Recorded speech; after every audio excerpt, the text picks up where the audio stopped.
Bonjour à tous, bienvenue dans une nouvelle vidéo dans laquelle on va construire le jeu du casse-briques. Si vous n'avez pas regardé la vidéo du jeu du Pong pour un joueur, je vous invite à aller la regarder puisque c'est vraiment la base. Par contre, vous ne louperez rien si vous ne l'avez pas vu.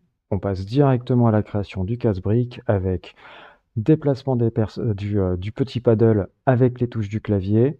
Ensuite, on va déplacer la balle et on va créer des briques, histoire de créer 2 à 3 rangées de briques afin de pouvoir bien s'amuser. Et je vous invite déjà, après le casse-briques, à la prochaine vidéo qui est le jeu du Pong à 2 joueurs, histoire de pouvoir créer un jeu basé sur la même base, mais à 2. Voilà, donc sans plus attendre, je me connecte sur la plateforme Scratch et on commence à créer le jeu du casse-briques. À tout de suite. Nous voici sur la plateforme Scratch, on commence à bien la connaître. Donc, je vais tout de suite m'occuper des éléments du jeu et du décor en supprimant le chat, en appuyant sur la petite corbeille euh, sur le chat en bas de l'écran de jeu. Sur la scène, bah, vous choisissez votre décor. Je vous invite à prendre le même décor que moi, hein, qui est le Blue Sky. Pourquoi ce décor? Bah, parce que déjà, il va bien nous aider puisqu'il a déjà une zone foncée qui va nous permettre de créer une kill zone, donc de faire perdre notre joueur, puisque si le joueur ne touche pas le paddle et qu'il touche la zone marron, on va pouvoir lui annoncer Game Over, ou tout au moins lui enlever des vies. Alors, on a fait le décor, maintenant on va aller chercher le paddle et la balle. Donc on va aller choisir un sprite, la balle, hop, on l'a tout de suite à l'écran, et ensuite on retourne choisir un sprite pour prendre le paddle à la lettre P. Voilà, il est ici. Donc on a notre paddle, on va essayer de le placer correctement dès le départ, la balle aussi. Voilà. Et donc, on va d'abord s'occuper du paddle. On va aussi le personnaliser parce que il est vert et le décor est aussi vert, donc pour pouvoir bien le voir. Donc, on va cliquer sur l'onglet costume en haut à gauche. Et avec l'outil pot de peinture, on va lui sélectionner une couleur, par exemple le vert, c'est très bien, et lui mettre par exemple une couleur noire afin de bien le voir. Je reviens sur l'onglet code et là je vais pouvoir commencer les déplacements de mon paddle. Pour ça, je vais aller dans la catégorie événements, à prendre le bloc quand le drapeau vert est cliqué, et là je vais positionner mon paddle pour qu'à chaque fois que je démarre, il soit toujours bien au centre de notre écran de jeu. Donc je fais une petite référence à la vidéo précédente avec le jeu du Pong, puisque c'est vraiment la même base. Je vais utiliser les mêmes coordonnées, donc c'est-à-dire je vais prendre le bloc et aller à x, y, et je vais mettre x à 0 pour qu'il soit bien au centre de la longueur, et je vais mettre moins 150. En appuyant sur le drapeau vert, on voit bien que le paddle est bien positionné. Ok, ça c'est parfait, le paddle est positionné. Maintenant, je vais créer deux conditions de déplacement. C'est une petite évolution par rapport au Pong, où là, je ne vais pas appuyer sur des touches, je vais créer une condition de déplacement avec comme événement, j'appuie sur une touche, et comme action, le fait d'avancer vers la droite ou vers la gauche. Alors, pour ça, je vais dans la catégorie contrôle, je prends ma boucle répétée indéfiniment et deux conditions, puisque je vais utiliser deux touches. Je vais utiliser des capteurs, donc touche espace pressé que je vais modifier en flèche de droite et flèche de gauche. Pour la flèche de droite, je vais avancer. Donc voilà, je vais prendre mouvement, je vais avancer de 10 pas vers la droite, et pour la gauche, je vais avancer de moins 10 pas. Voilà. En appuyant sur le drapeau vert, là je vois que je peux également me déplacer. Donc c'est une autre méthode de déplacement avec les touches du clavier. Si vous voulez vous déplacer avec le curseur de la souris, je vous renvoie à la vidéo du jeu du Pong. Ok, Bon, bah maintenant on n'a plus qu'à passer sur la balle. Sur la balle, eh bien, on va lui donner une position de départ, on va l'orienter et on va lui dire aussi de s'orienter entre deux valeurs aléatoires, histoire que le joueur ne sache pas bah, dans quelle direction la balle va aller. Dans tous les cas, la balle, bah, il faut qu'elle aille vers le haut pour casser des briques ou qu'elle descende vers le paddle afin que le paddle renvoie les balles vers les briques. Les briques, on verra ça après. Donc, ce qu'on va faire, c'est que, un petit peu comme pour le jeu du Pong, on va faire le même début. Donc, c'est-à-dire que on va positionner la balle. euh, bah, par exemple, bah là, on est plutôt pas mal, hein. La balle, elle est en quoi là? Hop, on pourrait la mettre ici. Hop. Limite, elle pourrait partir de là. Voilà, par exemple, comme ça. Donc, hop. On va la mettre en 0. Ici, on va la mettre en moins 120. Voilà. Là, comme ça, elle ne touche pas le paddle, mais au moins, elle est pas mal. Ensuite, on va l'orienter et elle va s'orienter à des valeurs aléatoires. Donc, on va aller dans Opérateur, prendre le bloc nombre aléatoire entre 1 et 10 et on va lui mettre les valeurs 40, moins 40. Bien sûr, je vous invite à les modifier pour vous amuser. Voilà, donc là, hop, on voit que la balle s'oriente bien dans différentes directions. Par contre, elle ne se déplace pas, donc on va répéter indéfiniment le fait d'avancer de 10 pas et surtout de rebondir si le bord est atteint. Voilà, ça va nous aider. Et donc là, voilà, la balle part vers le haut, dans plein de directions. Donc je pourrais élargir les valeurs, hein, mais ce qu'il y a, c'est que la balle pourrait partir sur vraiment à l'horizontale. Et donc là, ça ferait un temps de jeu assez long. Ensuite, bah, je vais créer la condition que si la balle touche le paddle, qu'est-ce qui se passe? Bah, on va réorienter bah, la balle, toujours avec les mêmes valeurs, mais là, on va pouvoir élargir le champ d'action bah, de l'orientation de la balle. Donc, on va aller dans la catégorie contrôle, on va prendre un bloc si alors. Ensuite, on va prendre le capteur paddle, donc c'est le tout premier. On remplace pointeur de souris par paddle. Donc si le paddle est touché, alors eh bien, je vais prendre un mouvement, s'orienter à 90. Dans la catégorie opérateur, je prends le même bloc nombre aléatoire entre 1 et 10. Et là, je vais mettre moins 60, enfin 60, moins 60, pour rester cohérent avec le haut. Et donc là, hop, je vais pouvoir tester. Et là, on voit bien la balle qui rebondit. Donc là, je me retrouve avec le jeu du Pong. Je me retrouve vraiment avec le jeu du Pong et je vais pouvoir bah, me faire perdre, hein, parce que déjà il faut que je puisse perdre si par exemple la balle touche la zone marron. Donc là, hop, c'est une petite révision du jeu du Pong encore une fois. Donc là, je vais retourner prendre une condition si. Là, le capteur, c'est une couleur, hein, c'est si je touche une couleur. Donc pour ça, je vais cliquer sur la couleur et utiliser la pipette. La pipette qui, en ciblant notre zone de jeu, va m'afficher une cible. Et avec la cible, je vais sélectionner la couleur marron afin d'avoir la bonne couleur. Et ensuite, bah, si la couleur marron est touchée, alors bah, on créera une fonction Game Over. Et ensuite, on stoppera le jeu. La fonction Game Over, on y viendra après. Donc, dans un premier temps, on va tout stopper. Et là, on va faire le test. Paf, le jeu s'arrête, je peux même plus déplacer le paddle. Parfait. Donc là, on arrive vraiment à notre base et là, on va commencer à créer nos petites briques et on va réfléchir un petit peu à comment la brique va fonctionner. Alors, pour la brique, bah déjà, on va aller chercher un élément brique et on va créer la brique pour que quand on duplique la brique, on n'ait pas à reprogrammer chaque brique. D'accord? Donc, on va essayer de bien la penser et de bien la programmer parce que si après on se retrouve avec 17 briques, ça va être compliqué. Il va falloir faire 17 fois la même chose. Donc, le but du jeu, c'est de casser les briques, donc de les faire disparaître. Et à chaque fois que la brique va disparaître, bah, ça va incrémenter des points. Donc ça veut dire qu'à la fin, si toutes les briques ont disparu, ça veut dire que j'ai atteint un certain nombre de points. Hein, par exemple, si je touche une brique et qu'elle disparaît, ça ajoute un point dans un score invisible. Eh bien, la partie va s'arrêter quand mon score est égal au nombre de briques, puisque chaque brique est égale à 1. Et donc, on va tout de suite créer la variable brique.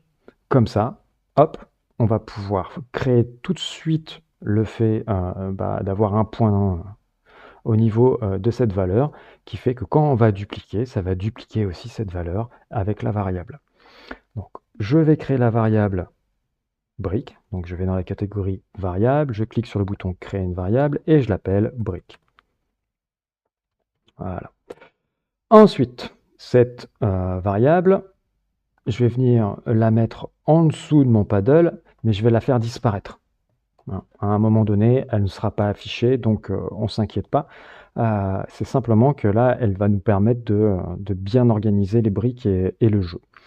Donc pour ça, je vais aller déjà créer une brique, pour ça, et je vais donc chercher un bouton. Donc dans choisir un sprite, vous allez avoir un bouton, vous allez avoir des boutons qui sont ici, voilà. Et je vais prendre le bouton 3. Voilà. Et ce bouton 3, je vais le personnaliser pour faire en sorte que ça soit une brique bien unie. Pas qu'il y ait des variables, des variances de couleurs, un dégradé de couleurs, non, complètement à l'uni. Donc pour ça, je vais aller dans l'onglet costume en haut à gauche.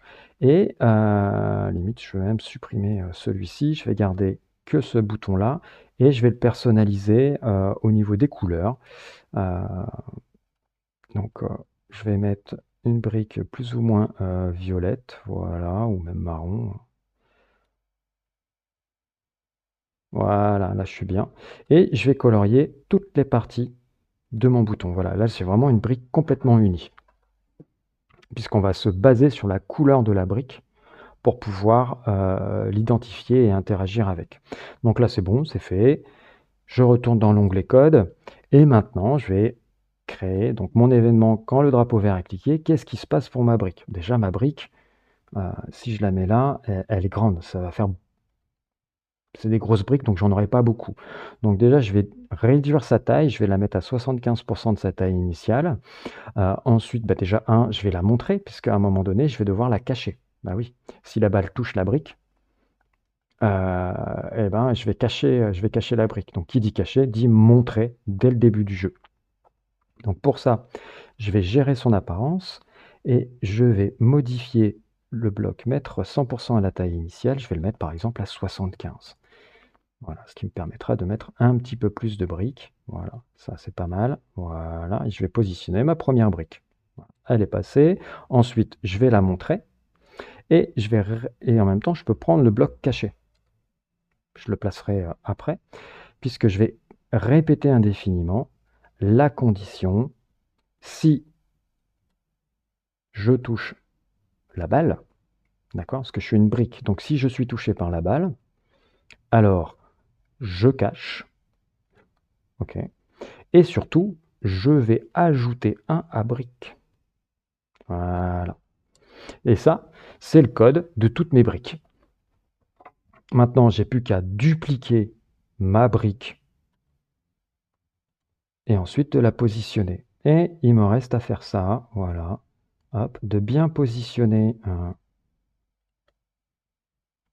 mes briques.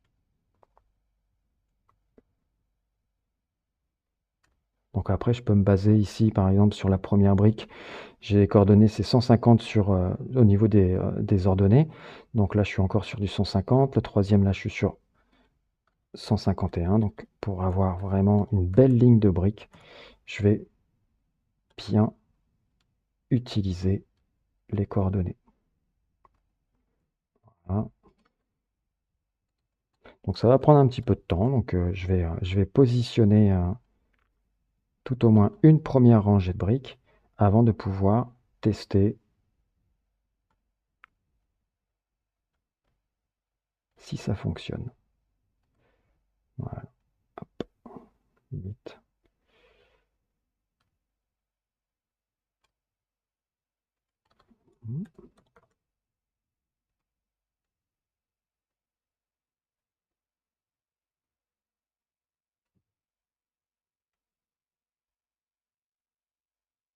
Voilà, donc là j'ai ma première ligne, ma première rangée de briques. Je vais pouvoir tester, voilà. Et donc là, si on regarde bien, les briques, elles, enfin c'est surtout la balle qui, elle passe à travers la brique. Vous voyez?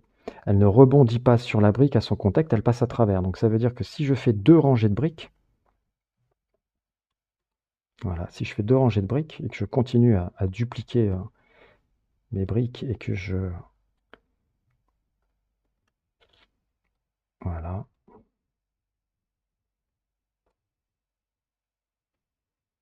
Là, je suis à combien? Je suis à 103. Hop. Donc,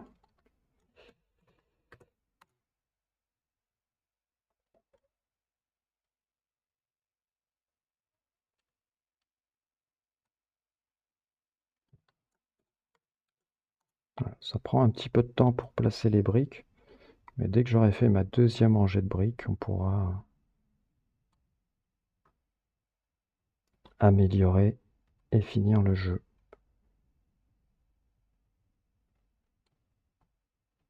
Voilà. Donc, pour bien vérifier ce que je viens de dire, regardez, vous voyez, la balle, elle passe vraiment à travers les briques. Et bah, si on veut vraiment un jeu un petit peu plus réaliste, il faudrait que la balle, elle rebondisse au contact de la brique. Donc c'est ce qu'on va faire. En tout cas, elles disparaissent bien. Et quand je réappuie sur le drapeau vert, elles réapparaissent bien. Donc ça, c'est plutôt top. Donc pour ça, je vais revenir sur la balle. D'accord. Donc hop, je remonte un petit peu au niveau de mes éléments de jeu. Je clique sur la balle et là, je vais créer une autre condition. D'accord. Et toujours avec le capteur couleur. Donc si je touche la couleur de la brique, alors bah, je vais orienter la balle bah, sur d'autres valeurs, histoire qu'elle aille vers le bas. Au contact, je touche la brique, hop, directement, elle va vers le bas. Donc pour ça, je vais prendre ainsi.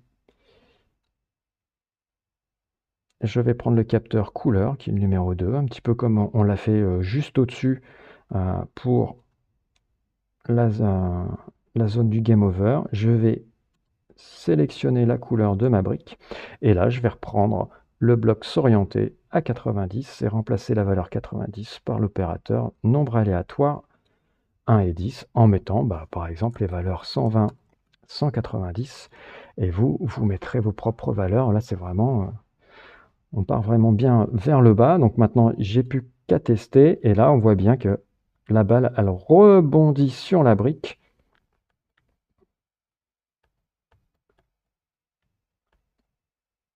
Et ça, bah déjà, ça donne un meilleur rendu au niveau du jeu. Ça fait durer le jeu. Et moi, j'aime bien. Voilà. Ah, pas bien passé. Voilà. Et là, elle est passée. Et là, normalement, bah, on aurait dû ajouter, bah voilà, victoire, puisque on a enlevé toutes les briques. Alors bien sûr, on pourrait très bien augmenter la vitesse, mettre un certain nombre de vies si on échoue et autres. Ça, vu que je l'ai fait dans la vidéo du jeu du Pong, je vous invite vraiment à aller la regarder puisque vous allez pouvoir créer 4 variables. Hein. C'est du temps de jeu, des vies, la vitesse et les points. Mais les points, nous, c'est la variable brique, sauf qu'on ne va pas le voir. Bien sûr, maintenant, on va pouvoir créer on va compter les points. Donc là, le but du jeu, c'est de se dire, bon, bah, comment je vais faire pour que, bah, quand j'ai enlevé toutes les briques, j'ai écrit victoire. C'est simplement une condition. C'est si ma variable brique est égale à mon nombre de briques. Donc là, si je commence mon jeu, hop, j'en ai 2, 4, 6, 8, 10, 11. J'ai 11 briques. Alors bien sûr, vous pouvez en mettre plus. Vous vous adapterez par rapport à ça. Parce que si vous mettez une troisième rangée, il y en aura bien plus. Donc pour ça, on va créer une petite zone de code dédiée vraiment à notre variable brique. Donc quand le jeu commence, bah, je vais cacher la variable brique, d'accord? Et je vais mettre brique à 0. Ensuite, je vais répéter indéfiniment. Si briques égale 11, puisque j'ai 11 briques. Hein. Faites bien attention à votre nombre de briques. Je récupère ma bulle variable briques. Alors, je stoppe tout.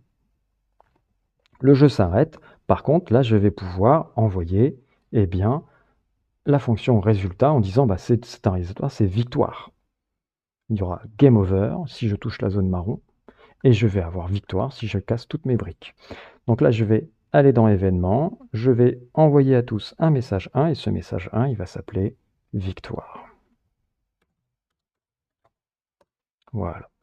Donc, victoire, et bah, victoire, il faut que je l'écrive. Donc, je vais venir dans ma petite zone de mes personnages, et je vais peindre un sprite. Je vais changer de couleur, je vais le mettre en noir. Voilà, hop. Et je vais utiliser l'outil texte. Voilà, et je vais écrire victoire. Avec l'outil sélection, je vais augmenter voilà, la taille et je vais venir le placer au centre comme ça. Voilà, hop, je vais mettre victoire bien au centre et je vais pouvoir faire mes codes pour la victoire. Donc victoire, quand le jeu commence, il est caché, d'accord, et quand je reçois victoire, il est montré. Donc je montre quand je reçois victoire et je cache quand le drapeau vert est cliqué.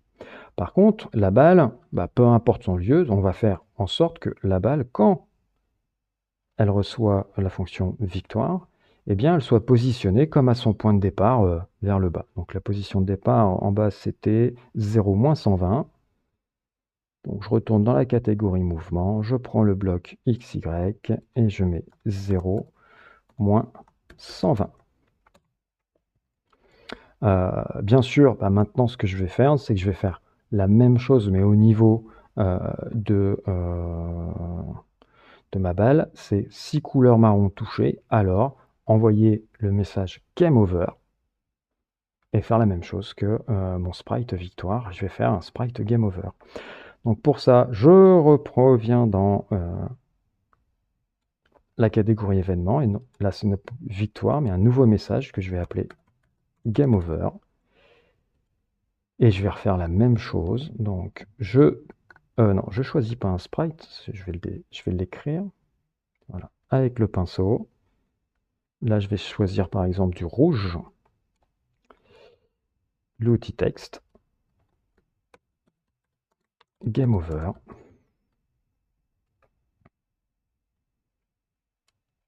On l'agrandit pour bien le positionner. Voilà. Et je pourrais le positionner par-dessus, voilà, puisque voilà. Et ensuite, pareil, avec le code, faire en sorte que quand le drapeau vert est cliqué, je le montre, et quand je le cache, pardon, et quand je reçois Game Over, je le montre. Même principe. Voilà. Maintenant, il n'y a plus qu'à jouer, voir ce que ça donne, et puis améliorer s'il y a des petits soucis. Donc je vais me mettre en grand écran, et je vais faire une petite partie. Voilà. Ah, je suis game over, la balle elle a touché. Donc je recommence. Voilà, je recommence ma partie. Au moins le game over il fonctionne.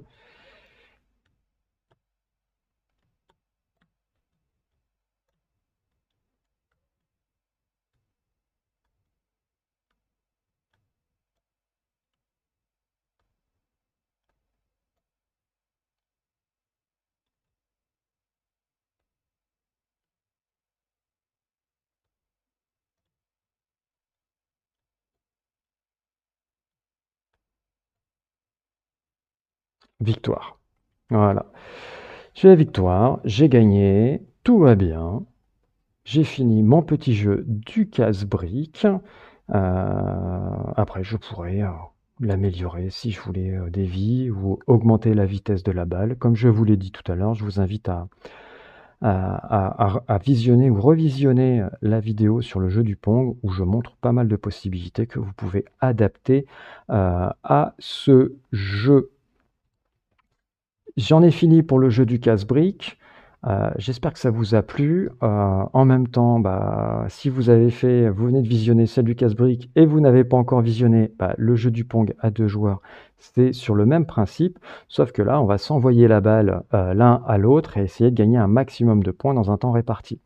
Donc, si vous ne l'avez pas encore visionné et que vous voulez apprendre un petit peu plus de choses et en même temps adapter un jeu pour 2 joueurs, pour jouer avec vos frères, vos sœurs, vos camarades de classe ou autres, vos amis, voir la famille avec vos parents, je vous invite à la regarder, d'ici là, je vous souhaite une bonne fin de journée et portez-vous bien et je vous dis à bientôt. Salut!